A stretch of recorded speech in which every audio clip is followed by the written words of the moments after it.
Oi, tudo bem? Meu nome é Eric Oliveira, eu sou procurador de trabalho desde 2013 e se você está se preparando para o concurso do MPT, segue nosso canal, ativa o sininho que toda semana tem vídeo novo. Te espero por aqui.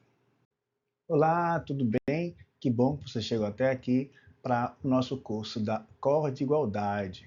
Então, nesse curso, vamos ter diversas aulas abordando tudo que cai na Cor de Igualdade. A gente quer que você não tenha nenhuma surpresa na segunda fase, vamos tentar abordar o máximo de temas possível aqui. A Cor de Igualdade foi criada em 2002, com foco ali na inserção da pessoa com deficiência.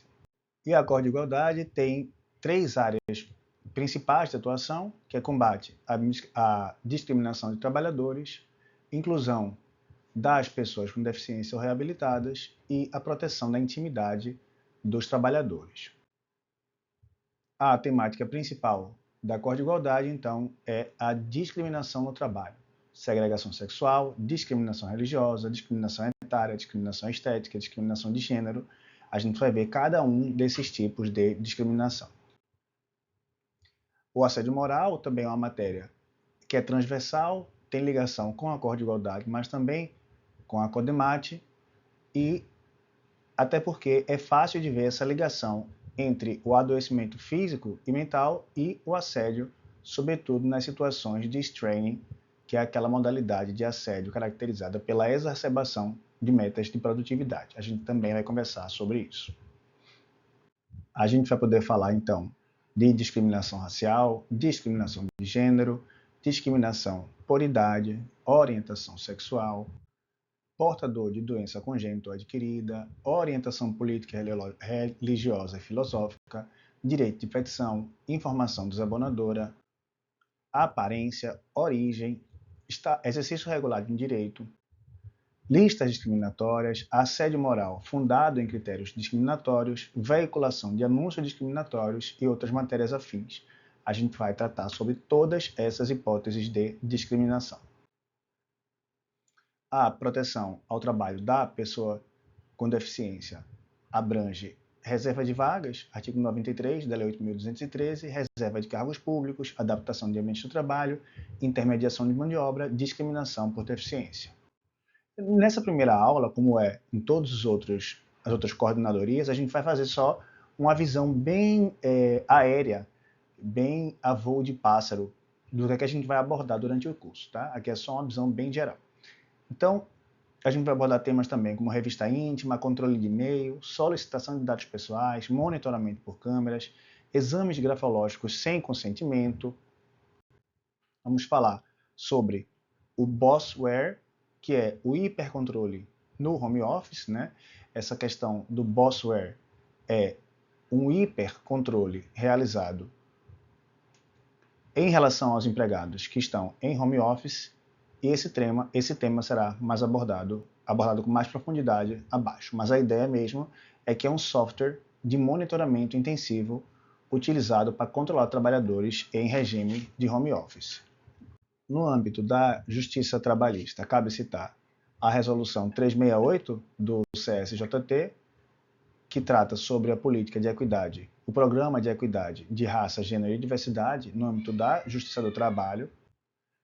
E esse tema ele se correlaciona com os Objetivos de Desenvolvimento Sustentável da Agenda 2030 da ONU, relacionados à ODS 5, que trata de igualdade de gênero, buscando alcançar a igualdade de gênero e empoderar todas as mulheres e meninas, e a ODS 10, que trata da redução da desigualdade, dentre outras metas, busca empoderar e promover a inclusão social, econômica, política de todos, independentemente da idade, gênero, deficiência, etnia, origem, religião, condição econômica.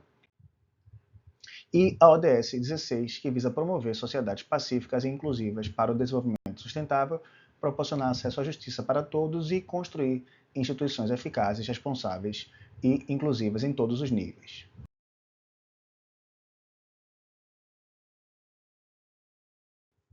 E aí, como de costume, em relação às outras coordenadorias, a gente vai ler superficialmente as orientações, porque todos esses temas vão ser retomados quando a gente for analisar profundamente cada tema prioritário. Então, aqui é só para a gente ter uma noção, depois a gente retoma, né? Quando a aplicação percentual do percentual legal previsto na lei no artigo 93 da Lei 8.213 resultar em número fracionário, este será elevado até o primeiro número inteiro subsequente. Então, vai calcular ali a cota de pessoas com deficiência, se o percentual der 4,5, vai ter que contratar 5. A orientação 2 diz que não serão admitidas revistas íntimas dos empregados, assim compreendidas aquelas que importem contato físico e ou exposição visual de parte do corpo ou objetos pessoais. Para o MPT, não há distinção entre revista íntima, que é aquela com contato físico e ou exposição do corpo, e a revista pessoal, que é aquela direcionada apenas aos pertences do trabalhador e da trabalhadora. Para o MPT, os dois invadem a privacidade e os dois são vedados pelo ordenamento. Então, o MPT não distingue revista íntima de revista pessoal. Para o MPT, a revista em objetos pessoais também é uma situação potencialmente constrangedora e configuradora da violência e assédio no mundo laboral, porque os pertences são uma extensão do indivíduo e refletem aspectos da sua vida, da intimidade, comportamentos que ele não deseja ver expostos. Então, considerando que o seu uso legítimo margeia o conteúdo essencial do direito fundamental à privacidade e à intimidade, é imperioso avaliar se houve a observância do princípio da proporcionalidade, respondendo a 3 indagações. A revista nos pertences da mão de obra subordinada é um meio necessário para atingir os objetivos empresariais, ou seja, está dentro dos poderes do empresário? Segunda pergunta, é o meio mais adequado, ou seja, é impessoal, sem contato físico e indiscriminado? E a terceira pergunta, esse meio é proporcional ou há outro meio menos invasivo que atinja a mesma finalidade empresarial? O TST, veremos, faz essa distinção entre revista pessoal e revista íntima, entendendo que só a revista íntima que é vedada. Isso, inclusive, já tem reafirmação em recurso de revista, a realização de revista meramente visual nos pertences do empregado, desde que procedida de forma impessoal, geral e sem contato físico, nem exposição do funcionário à situação humilhante e vexatória, não configura ato ilícito apto a ensejar dano moral indenizável. Então você pode ver aqui que o posicionamento da Justiça do Trabalho e do MPT são diferentes. Mas, numa segunda fase, eu acho que o candidato deve apresentar as duas correntes, mostrar que conhece o entendimento atual do TST, mas adotar essa visão do MPT pela inexistência de distinção entre as revistas, já que ambas violam a intimidade e a privacidade do trabalhador. Em resumo, apresentar as duas correntes e adotar o posicionamento do MPT. A orientação número 3 diz que a atuação institucional do Ministério Público na inclusão de pessoas com deficiência reabilitadas, questões suprarregionais e ou regionais, em empresas de âmbito suprarregional e ou regional, a Procuradoria Regional do Trabalho, que tem o procedimento investigatório, pode consultar as demais unidades nas quais a empresa desenvolva suas atividades para definição da atuação. A empresa deverá ser orientada, quando do cumprimento do percentual legal previsto para a contratação de pessoas com deficiência e reabilitadas, a buscar inclusão dessa mão de obra, na medida do possível, em cada local onde exista um estabelecimento, observadas as necessidades e a adequação das atividades desenvolvidas. Vale salientar que o MPT tem projeto estratégico de inclusão da pessoa com deficiência e reabilitados no mercado de trabalho e busca estabelecer uma atuação concertada do MPT, buscando os seguintes objetivos: ampliar o conhecimento estatístico sobre contratação de PCD por regiões e estado, garantir a resolutividade em procedimentos de acompanhamento de taxas de empresas que descumprem a cota de forma contumaz e estabelecer a interlocução com as entidades sindicais para a promoção da inclusão. É irregular a prática de certas empresas, essas empresas que têm lojas, que têm filiais em vários estados, de concentrarem todas as contratações de PCD em um único local, geralmente a matriz ou a maior unidade, deixando os demais estabelecimentos sem nenhum trabalhador com deficiência. Então, A ideia do MPT é que não dá para a empresa concentrar todos os PCDs numa só filial, na matriz, por exemplo, e nos outros não ter nenhum PCD. É bom de lembrar que a base de cálculo para a contratação de pessoa com deficiência é a empresa.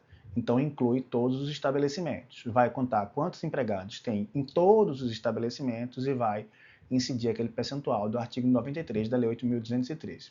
É uma situação diferente da aprendizagem, só para a gente relembrar, na aprendizagem a base de cálculo é o estabelecimento, então se conta por estabelecimento, ao passo que aqui se conta a empresa toda, incluindo todos os estabelecimentos. No Manual de Atuação sobre Inclusão do MPT, tem essa menção de que não há exigência legal para a distribuição proporcional em todos os estabelecimentos, sendo isso uma decisão interna da empresa. Mas, com base no respeito às comunidades locais, o Ministério Público recomenda a distribuição proporcional entre os diversos estabelecimentos. No interior do país, muitas vezes não há empresas locais com 100 empregados e as filiais dessas empresas com sedes em outras cidades são as únicas chances de inclusão no mercado de trabalho das pessoas com deficiência que lá residem. Ofende-se o princípio da não discriminação, quando se concentra todo mundo no mesmo lugar, e o artigo 3º da Constituição, que diz que está entre os objetivos da República erradicar a pobreza, marginalização e reduzir as desigualdades sociais e regionais. Então, principalmente isso aqui é violado quando se concentram todas as pessoas com deficiência num só lugar. Por que a empresa faz isso? Porque é mais fácil administrativamente para ela e tem menor custo de adaptação. Trata-se de uma recomendação, não é uma regra absoluta, tanto é que se fala que essa distribuição ela acontece na medida do possível em cada local onde existe um estabelecimento, observadas as necessidades, a adequação do local e atividades desenvolvidas. Então, existe aqui uma certa flexibilidade, mas é uma recomendação. O TST tem entendimento dizendo que a empresa logrou comprovar a adoção de todas as medidas cabíveis para preencher as cotas destinadas às pessoas com deficiência, nos termos do artigo 93. Entretanto, não conseguiu preencher o percentual mínimo da reserva legal. Assim, não há como punir a empresa pelo não preenchimento da totalidade das cotas. Não se pode penalizar a empresa que buscou, embora sem êxito, preencher a cota prevista no artigo 93. A aplicação do citado dispositivo não pode se distanciar do princípio da razoabilidade, notadamente quando demonstrada a dificuldade de encontrar profissionais com deficiência e habilitados para o preenchimento do cargo. Esse não é o posicionamento do MPT. O TST entende, então, que se a empresa se esforçar a mostrar que publicou no jornal, que se esforçou para conseguir pessoas com deficiência, mas não tinha ninguém que fosse qualificado o suficiente, a empresa então está liberada. Para o MPT, a lei de cotas já está em vigor há mais de 3 décadas, tempo suficiente para que todas as empresas pudessem se organizar para cumprir a lei. Então, apesar de ser comum na prática do MPT a celebração de acordos ou de TACs com calendário de cumprimento, e eu adotaria essa posição em prova, é preciso ver que esses calendários com atenção, porque, como eu disse, já teve tempo suficiente para as empresas se organizarem. A lei trata de determinação e não de sugestão ou recomendação. Então, o raciocínio aqui é como se eu dissesse que eu tentei bastante não matar alguém. Contei até 10, respirei fundo, mas por mais que eu tenha tentado, não consegui me conter e matei alguém. Não é porque eu me esforcei para cumprir a lei que eu vou estar livre do cumprimento da lei. Né? A lei ela é uma determinação imperativa, não é uma recomendação. É assim que diz, por exemplo, Ricardo Tadeu Marques da Fonseca. A gente vai ver um dos procuradores mais importantes no tema de trabalho da pessoa com deficiência. Ele diz que a mera publicação de anúncios de ofertas de emprego a candidatos com deficiência não pode ser utilizada como argumento para a ausência de preenchimento de tais vagas. Há que se empreender um esforço mínimo para atingir eficazmente a plena igualdade entre as pessoas, como será a seguir demonstrado. Isso aí está no artigo do Ricardo. Também diz ali o doutor Ricardo que, a despeito da consideração de que as empresas agem com boa-fé ao adotar mecanismos usuais para a contratação de pessoas com deficiência, como anúncios em jornais, buscas em cadastros pré-existentes ou formação profissional genérica, pelos métodos tradicionais, sem sucesso, a boa-fé objetiva, só restaria plenamente demonstrada, ao meu sentir, caso as empresas implementassem programas eficientes de qualificação, inclusive direcionados a aprendizes com deficiência, tendo em vista que a Lei 11.180, alterando o artigo 428, possibilita a aprendizagem de PCD sem limite de teto etário. A Lei 12.470, por sua vez, faculta a cumulação do BPC, do benefício de prestação continuada, com o salário de aprendiz por até 2 anos. Desse modo, o afinco dos empregadores, voltado à realidade dos fatos, no sentido de cumprir não só a Lei 8.213, mas o que estabelece a própria Constituição, certamente viabilizaria a contratação dessas pessoas cumprindo as cotas de ordem pública.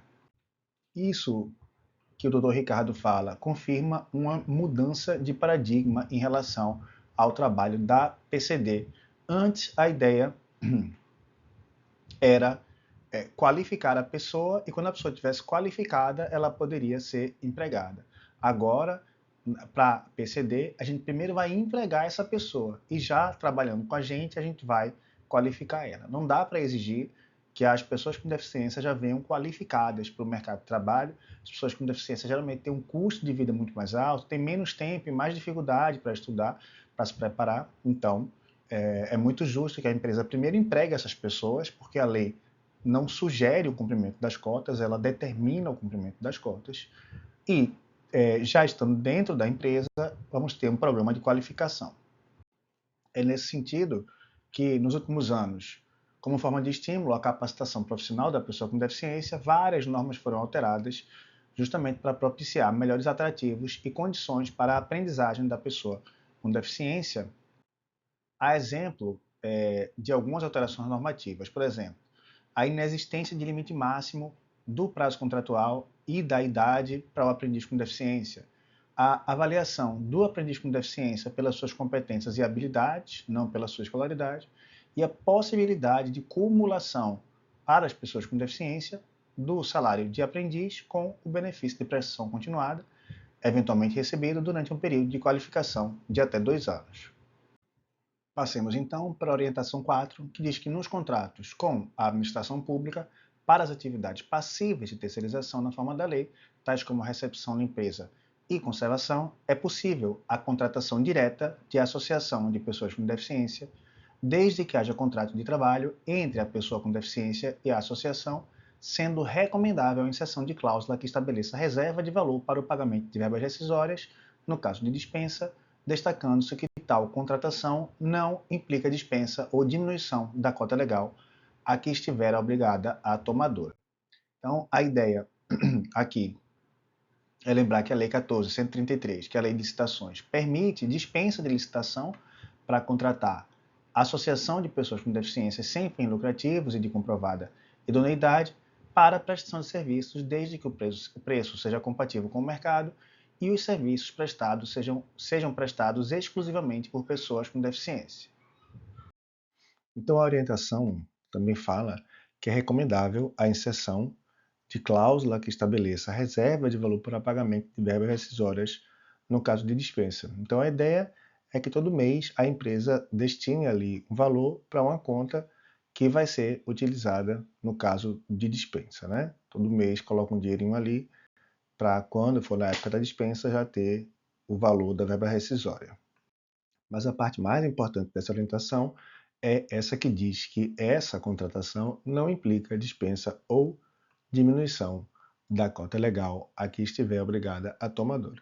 Então, vamos pensar no exemplo, né? Vamos pensar numa empresa que tem ali 1.500 funcionários. A cota legal é de 4%, o que daria 60 vagas de pessoa com deficiência. Aí essa empresa decide contratar 40 pessoas com deficiência diretamente e contratar uma associação de PCDs para limpeza, em que são ali destacados 20 PCDs para trabalhar como terceirizados. Essa empresa cumpriu a cota? A resposta é não. E não porque a contratação da associação é uma ótima ideia para a empresa, é uma ideia, uma ação inclusiva, é louvável, cumpre objetivos sociais, promove trabalho e renda para pessoas com deficiência, mas não substitui a obrigação de contratar PCDs diretamente. Então, contratar associação é como se fosse um bônus, né? É um plus, é a parte que é a mais. A orientação 5 vai dizer que nos casos de contratação de associação de pessoas com deficiência pela administração pública, é recomendável que se insiram nos termos de ajuste de conduta cláusulas que assegurem os pisos salariais das categorias que exerçam as mesmas funções dos empregados contratados. Vale lembrar que piso salarial é o valor mínimo de remuneração que vai ser pago aos trabalhadores de determinada categoria profissional e ele pode ser definido por lei federal, estadual, convenção coletiva ou acordo coletivo. Já isonomia salarial é a ideia de que trabalhadores que exercem a mesma função dentro da mesma empresa recebem a mesma quantia salarial, sendo uma garantia constitucional de igualdade que sustenta a regra que ao trabalho igual deve corresponder salário igual. Essa regra tem fundamento no artigo 5º e no artigo 7º, inciso 30, no artigo 461 da CLT e na Lei 14.611, que trata sobre equidade de gênero. Vamos pensar ali no exemplo, né? Numa cláusula de TAC que diz assim: a compromissária, ao contratar a associação de pessoas com deficiência para a prestação de serviço de limpeza e conservação, deverá assegurar que o contrato firmado com a associação preveja que os trabalhadores com deficiência receberão remuneração não inferior ao piso salarial da categoria profissional de trabalhadores em limpeza e conservação, conforme estabelecido na Convenção Coletiva de Trabalho vigente. E aí constaria ali no parágrafo, né? A compromissária deverá exigir da associação contratada a apresentação mensal de comprovantes de pagamento dos salários, demonstrando o cumprimento da cláusula. E aí depois uma cláusula de descumprimento, prevendo pagamento de uma multa em caso de descumprimento. Voltei. Aqui no YouTube a gente posta só uma fração das nossas aulas. Se você quiser ter acesso a todas as coordenadorias de forma completa e atualizada, mais direitos humanos, mais atuação extrajudicial do MPT, clica no link que está aqui na descrição para adquirir o seu curso. Toda semana a gente tem vídeo novo aqui. Espero você por aqui. Um grande abraço e bons estudos.